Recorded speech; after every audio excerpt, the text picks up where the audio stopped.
خودم. امیدوارم چطورتون عالی باشه. اومدیم با یه مد خفن ماشین که ببینید من چه جایی رو براتون آماده کردم. لامبورگینی. این ماشین رو میبینید؟ از این ماشین خیلی الان بهتون یه چیزی نشون میدم، میبینید چه چیزایی داره. من خودم خیلی واقعا از این مد ماشین خیلی خوشم میاد. الان نشونتون میدم ببینید حرکتاش من خیلی خوشم میاد. نشونتون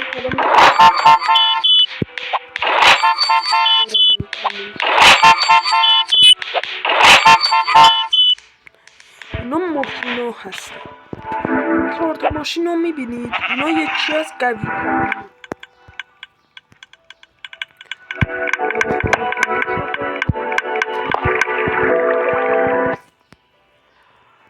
من اینجا رو برای شما آماده کرده بودم که اینجا رو ببینید. خوشگله؟ به من تو کامنت ها بگید خوشگله یا خوشگل نیست. خب حالا لامبورگینی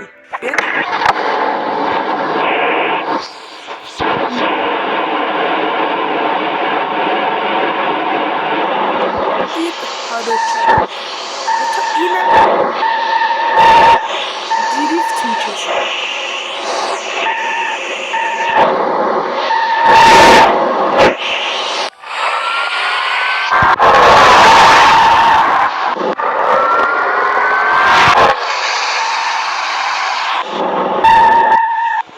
من به شخص از این مود خیلی خوشم میاد.